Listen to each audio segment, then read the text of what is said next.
আজ আমরা যে বিষয়টি নিয়ে আলোচনা করব সেটা সম্প্রতি পেপারে খুবই ঘন ঘন দেখা যাচ্ছে যে পাকিস্তানের আজাদ কাশ্মীরটা পাকিস্তানের হাতছাড়া বা এমনই পরিস্থিতি হয়েছে পাকিস্তান সেখানে নিয়ন্ত্রণ করতে পারছে না। তাদের সৈন্যর সঙ্গে সেই স্থানের আজাদ কাশ্মীরের স্থানীয় লোকদের সংঘর্ষ হচ্ছে এবং মৃত্যুও 20 জন ছাড়িয়ে গেছে অলরেডি। তো সেই কারণগুলো আমরা জানতে চাইব, কারণগুলো খুঁজব, দেখব কেন আজাদ কাশ্মীর বা পিওকে পাক অকুপাইড কাশ্মীর, ভারতের থেকে বলা হয় পক বা পাক অকুপাইড কাশ্মীর, আর পাকিস্তান যেটাকে তাদের ভাষায় বলে আজাদ কাশ্মীর, সেই আজাদ কাশ্মীরে বর্তমানে যে ঝামেলা, এই ঝামেলা কেন হচ্ছে তাকে একটু গুছিয়ে দেখব আমরা। তা কাজী নজরুল ইসলামের, আমাদের বিদ্রোহী কবি কাজী নজরুল ইসলাম, তার যে কুলি মজুর কবিতা আছে সেই কুলি মজুর কবিতায় একটা বিখ্যাত লাইন আছে যে তুমি শুয়ে রইবে তেতালার পরে আমি রহিব নিচে, অথচ তোমায় দেবতা বলিব সে ভরসা আজ মিছে। তো এই যে উক্তিটা, এই উক্তির পর্যায়ে কিন্তু আজাদ কাশ্মীরের অবস্থা, যেখানটায় আজাদ কাশ্মীর শোষিত হচ্ছে পাকিস্তানের পাঞ্জাব কেন্দ্রিক প্রশাসন এবং তাদের বিলাসিতার জন্য, যার ফলে ওখানটায় গণবিদ্রোহ দেখা দিচ্ছে আজাদ কাশ্মীরে। সেটা একটু আজকের আলোচনার বিষয়। তো কেন সেখানে বিদ্রোহ হচ্ছে সেই সবগুলো একটু দেখব। তো আজাদ কাশ্মীর বা পাক অকুপাইড কাশ্মীর ভারতের একদম উত্তরের এই যে অংশটা ইন্ডিকেট করা, এই অংশটাই পক বা পাক অকুপাইড কাশ্মীর। এর আয়তন আছে হলো 13,297 স্কোয়ার কিলোমিটার এবং এখানে জনসংখ্যা আছে 40 লাখ। এবং আমরা জানি ভারতের এই অঞ্চলে কারাকোরাম এবং হিমালয় পর্বতমালা অবস্থান করে, পার্বত্য অঞ্চল, পাহাড় পর্বতে ভরা, খরস্রোতা নদী, সারা বছর ঠান্ডা ওয়েদার। তো এই যে অঞ্চলটা, যেটা কিনা অ্যাকচুয়ালি 1947 সালে যখন ভারত পাকিস্তান ভাগাভাগি হয়, দুটো দেশ আলাদা হয়, তখন কিন্তু এই অংশটা এক প্রকার জোর করেই পাকিস্তান কবজা করে রেখেছে, যেটা তৎকালীন আমাদের প্রধানমন্ত্রী জওহরলাল নেহেরু সেই বিষয়টাকে ভারতের দিকে আনতে চায়নি স্যাক্রিফাইসের মাধ্যমে। সেটা পরে, এখন যেটা নিয়ে আলোচনা হচ্ছে সেটা। তো এই যে জায়গা, এই জায়গায় দেশ ভাগের পরে প্রচুর এই কাশ্মীর, ভারতের এই অংশ তো কাশ্মীর অংশ, এই কাশ্মীর থেকে প্রচুর কাশ্মীরি, সাধারণত যারা মুসলমান পাঞ্জাবি, তারা ভারতবর্ষ থেকে কিন্তু শরণার্থী হিসেবে যে এই অঞ্চলে বসবাস করা শুরু করেছিল এবং সেখানে তো স্থানীয় বাসিন্দারা তো ছিলই। তো এখন যে ওই অঞ্চলটায় এই সংঘর্ষ সৃষ্টির কারণ কি দেখা যায়, যে ওইখানটায় যে বিধানসভায়, পাক অকুপাইড কাশ্মীরের বিধানসভায় টোটাল 53টা সিট আছে। সেই সিটের ভিতরে 12টি সিট এই দেশ ভাগের সময় শরণার্থী হিসাবে ভারতবর্ষ থেকে যারা গেছিল তাদের জন্য সংরক্ষিত শরণার্থী সিট। কিন্তু এই যে 12টা সিট আছে শরণার্থীদের জন্য, এই শরণার্থীরা সাধারণত পাকিস্তানের সিন্ধু অঞ্চল কিংবা পাঞ্জাব অঞ্চল, পাকিস্তানটাকে যদি দেখা যায় এরকম অবস্থান করছে। তো এখানটায় সিন্ধু অঞ্চল আছে আর এখানটায় পাঞ্জাব অঞ্চল আছে। এই পাঞ্জাব অঞ্চলে তারা ছড়িয়ে ছিটিয়ে বসবাস করে, কিন্তু ভোট কিন্তু তারা এই অঞ্চলের হয়েই দেয়। এবং পাকিস্তান দেশটা যে পাঞ্জাব কেন্দ্রিক চলে এবং সাধারণত বংশগত হয়ে গেছে রাজনীতিটা, এবং পাকিস্তানের রাজনীতিটা বংশগত। ভুট্টো বংশ, শরীফ বংশ, এরাই সাধারণত পাকিস্তানে শাসন করে থাকে, মোটামুটি হেয়ার আর উত্তরাধিকার সূত্রে রাজার মতো যে ব্যবস্থা, সেরকম ব্যবস্থাই চলতে থাকে। তারা প্রচণ্ড বিলাসিতায় দিন কাটায়, এদেশ সেদেশ ঘুরে বেড়ায়, তারা হার্ভার্ড অক্সফোর্ডে পড়াশুনো করে, কিন্তু তাদের এই টাকা পয়সাগুলো, তাদের যে খরচার টাকা পয়সা কিন্তু এই বেলুচিস্তানের মতো হতদরিদ্র রাজ্য প্রদেশ এবং এই পাক অকুপাইডের কাশ্মীরের মতন হতদরিদ্র প্রদেশগুলোর কিন্তু অর্থ তারা শুষে নেয়, একদম শোষণ করে নেয়। তো এই যে পাঞ্জাব প্রদেশ এবং সিন্ধু প্রদেশ, এই অঞ্চলে কিন্তু ওই শরণার্থীরা বসবাস করে এবং তাদের ভোটেই কিন্তু এখানটায় এই 12টা সিট থাকে। এবং এই 12টা সিটে এই পাঞ্জাব প্রদেশ থেকে পাকিস্তানের যে সকল রাজনৈতিক নেতারা এখন দেশ চালাচ্ছে, তাদেরই পুতুল পুতুল সংসদরা কিন্তু এইখানটায় পাঠানো হয়। তাদেরই চীনা সংসদ, তাদেরই হাতের সংসদ। এবং ওই 12টা সিট সবসময় এই পাঞ্জাব প্রদেশিক যারা রাজনৈতিক নেতারা আছে তারা হাতে রেখে এই পাক অকুপাইড কাশ্মীর বা আজাদ কাশ্মীরকে কিন্তু নিয়ন্ত্রণ করতে থাকে। যেগুলো এইখানটায় যারা বসবাস করে স্থানীয় বাসিন্দারা, এরা কিন্তু মেনে নিতে পারে না। এরা 2023 সাল থেকে একটা সংগঠন করে ওইখানটার স্থানীয় লোক, যে সংগঠনের নাম হলো JAAC, joint Awami action committee. এই কমিটিটা কিন্তু এই যে 12টা সিট, সেই 12টা সিটের কে প্রত্যাহার মানে ডিসমিসড করে দেওয়ার জন্য সোচ্চার হয়।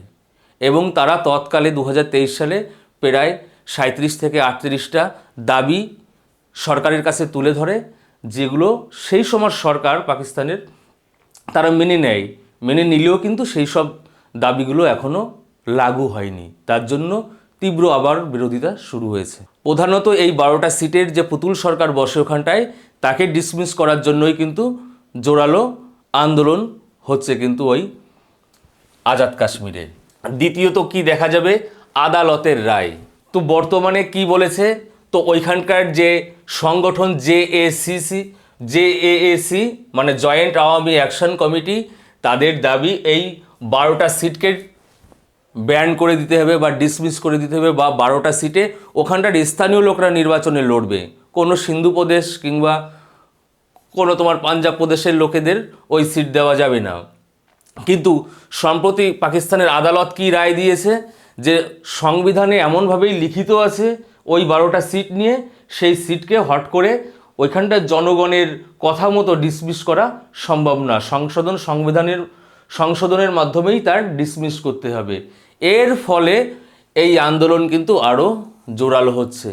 প্রায় রাওলাকোট, তারপরে আজাদ কাশ্মীরের সেন্ট্রাল মুজফফরাবাদ প্রভৃতি অঞ্চলে কিন্তু তীব্র বিরোধিতা চালু হয়েছে এবং সেখানকার পাকিস্তানি সেনারা নেমেছে এবং প্রতিবাদী জনতার প্রতি কিন্তু তারা ওপেনে ফায়ার করছে, কাঁদানে গ্যাস ছুড়ছে এবং ভাঙচুর হত্যালীলা কিন্তু লেগেই আছে। সেখানে ইন্টারনেট ব্যবস্থা পুরো অফ করে দেওয়া আছে, পুরো যোগাযোগ ব্যবস্থা বিচ্ছিন্ন করে রেখেছে পাকিস্তান সরকার। আরও তাদের মধ্যে ক্ষোভ জন্মানোর কারণ কি, বিদ্যুতের অতিরিক্ত দাম। তো এই আজাদ কাশ্মীরটা পার্বত্য অঞ্চল হয়, এখানে প্রচুর খরস্রোতা নদী আছে এবং সেখানে ড্যাম বা বাঁধ দিয়ে অনেক জলবিদ্যুৎ উৎপাদন কেন্দ্রও আছে। তার ভিতরে সবথেকে বড় যে জলবিদ্যুৎ কেন্দ্রটা আছে তার নাম হলো মাংলাবাদ। এই মাংলাবাদ যত জলবিদ্যুৎ উৎপাদন হয়, সেই জলবিদ্যুৎটা এই স্থানীয় লোকরা সেই জলবিদ্যুতের সুবিধাটা কোনোভাবেই পায় না। এই বিদ্যুৎটা পুরো পাকিস্তানের জাতীয় গ্রিডে চলে যায় এবং সেখান থেকে আবার সেই বিদ্যুৎ তাদের কিনে নিতে হয় চড়া দামে। আর পাকিস্তানে বিদ্যুতের যে কি বিল এখন আসছে, তা তো পেপার বা ফেসবুক কিংবা গণমাধ্যম খুললেই দেখা যায়। দুধের দাম, সামগ্রিক খাবারের দাম, বিদ্যুতের বিল কী হারে আসছে, তেলের দাম। তো তাদের এলাকায় উৎপাদিত বিদ্যুৎ তাদেরই প্রচুর দাম দিয়ে কিনতে হচ্ছে। এর ফলে কিন্তু ক্ষোভ আরও তীব্র হচ্ছে। এবং 2023 সাল থেকে পাকিস্তানের আজাদ কাশ্মীরে যে আন্দোলন হয়েছিল, তারা যে 38টা দাবি তুলে ধরেছিল, তার ভিতরে 37টাই পাকিস্তান সরকার তখন মেনে নিয়েছিল, কিন্তু সেগুলো কোনো লাগু হয়নি। তার ভিতরে ছিল কি, ভর্তুকি ও মূল্যবৃদ্ধি। সেখানটায় ভর্তুকি ছিল, ভর্তুকি কি, আটা, ময়দা, চাল, যেটা নিত্য প্রয়োজনীয় জিনিস মানুষের খাবারে লাগে, তার উপরে কিন্তু ভর্তুকি দেবে পাকিস্তান সরকার, যে কম দামে তারা আজাদ কাশ্মীরের লোক কম দামে সেটা পাবে। কিন্তু এই আজাদ কাশ্মীরে কিন্তু আকাশ ছোঁয়ার দাম আটা, ময়দা, চালের। সাধারণ মানুষের দুবেলা খাবার হচ্ছে না।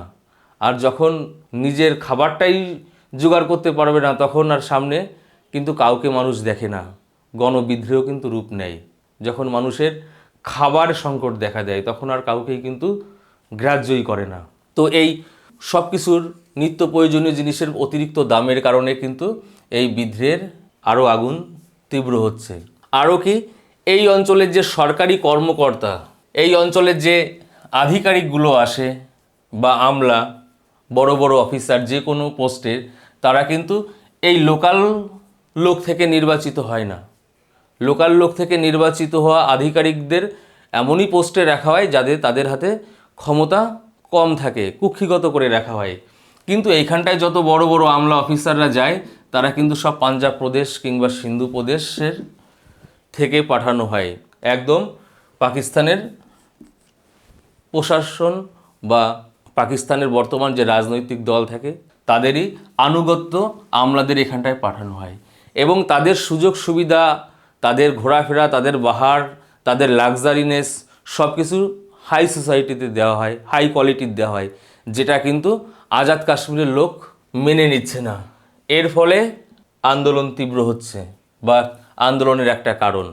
আরও অতি সম্প্রতি কি সংগঠন নিষিদ্ধকরণ। তাহলে আজাদ কাশ্মীরে, এই আজাদ কাশ্মীরের যে সংগঠনটা, ওখানটায় যে সকল লোক একটু উচ্চশিক্ষিত আজাদ কাশ্মীরের, যারা ডাক্তার, যারা একটু ইঞ্জিনিয়ার, যারা সমাজের বুদ্ধিশীল মানুষ, তাদের নিয়ে একটা সংগঠন জয়েন্ট আওয়ামী অ্যাকশন কমিটি, যেখানটায় পুরো আজাদ কাশ্মীরের বাসিন্দাদের একটা সংগঠন হিসাবে কাজ করে। তাদের মুখপত্র আছে, তারা তাদের দাবি দাবাগুলো সরকারকে জানায়।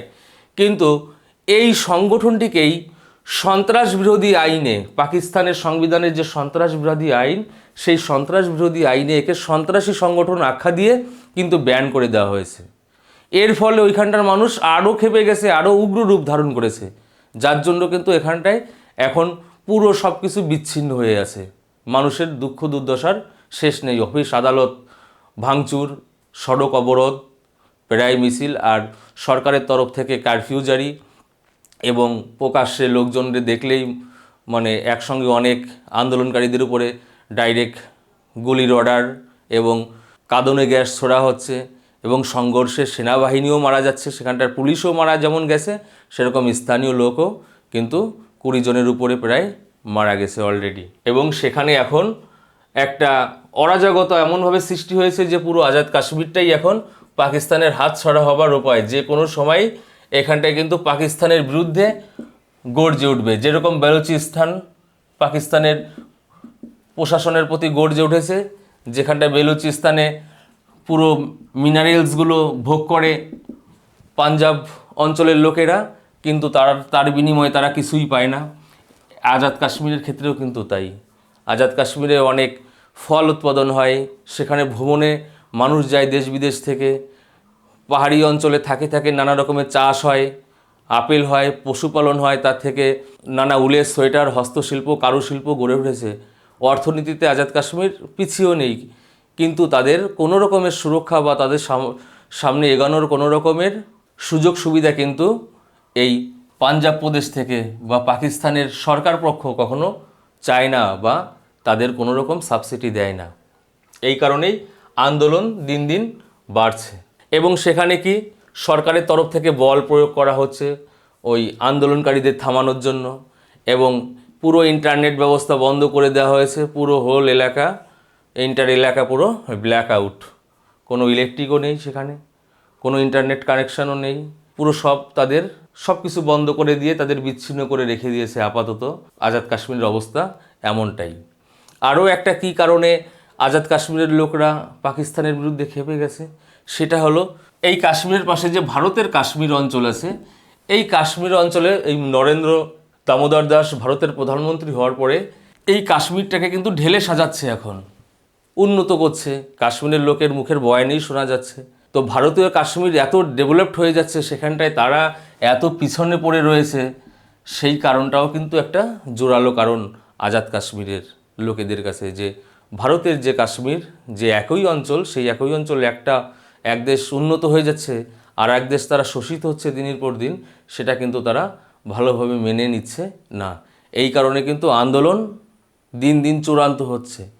আর এই চূড়ান্ত সামনে কতটা এগোবে আর কোথায় গিয়ে দাঁড়াবে, এই আজাদ কাশ্মীর কি পাকিস্তানের সঙ্গে থাকবে, না আদৌ তারা আলাদা একটা দেশ গঠন করবে, না ভারতের সাথে যোগ দেবে, সেটা সময়ই বলবে।